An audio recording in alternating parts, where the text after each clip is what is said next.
दिनै जोङो UPPLनि मोनसे टीम माने टीम UPPL जोङो बेवहाय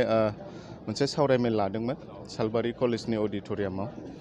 आरो बेवहाय जोंनि UPPLनि मानगोनां वर्किं प्रेसिडेन्ट रोनगोरा नार्जारि सारनि दैदेननायाव दिनै जोङो मोनफ्रोमबो जिल्लानिफ्राय बेवहाय जोंनि दैदेनगिरिफोरखौ लिंहरनानै दिनै जोङो मोनसे रिभिउ मिटिं लादों जे बबे जिल्लायाव जोंनि पार्टीनि दैदेनगिरिजों लोगोसे जोंनि मावथिफारिया बिथांमोना माबादि खामानि मावगासिनो दङ आरो फैबाय थानाय समाव जोङो जोंनि दोलोनि स्थितिखौ जोङो बोरै मजबुत खालामलांनो हागोन आरो जोंनि BTC सरकारखौ जोङो बोरै मदद खालामनो हागोन बे गासिबो बिथिंखौ लानानै जोङो सावरायदों आरो जोंनि बे सावरायमेलाव जोंनि BTCनि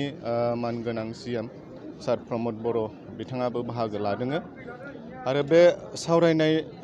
मेलनि गेजेरजों जोङो गोबां माखासे थिरांथाफोरखौ जोङो लादों आरो बिनिनो एक्सटेन्डेड मोनसे डिस्कासन जोङो फैगौ 30 तारिखआव जोङो क'क्राझारनि बड'फा कालचारेल कमप्लेक्सआव जोङो बेयावबो लादों जेरावनोखि जोंनि मोनसे एक्सटेन्डेड एग्जिकिउटिभ मेल जागोन आरो बेयावबो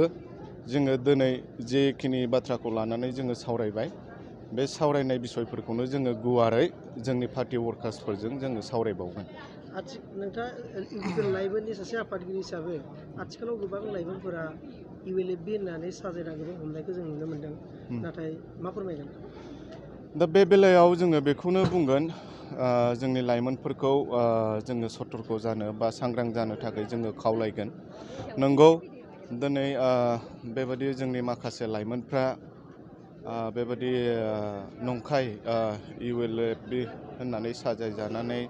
बेबादि पुलिसफोरजों हमजानायखौ जोङो नुदों बेखौ जोङो सोंखारियो लोगोसे जोङो बेयावबो नोजोर बोदों जाहाथे खुनु मोनसे एन्टि ससियेल एक्टिभिटिसखौ जाहाथे जोङो लाय होआ बिनि थाखायबो जोङो नोजोर बोनो गोनां जादों मानो होनोबा दिनै जोङो नुदों माखासे जोंनि लाइमोनफ्राबो माखासे एन्टि ससियेल एक्टिभिटिसआव इनभल्भ जानानै बेबादि माखासे खैफोदाव गोग्लैनायखौबो जोङो नुदों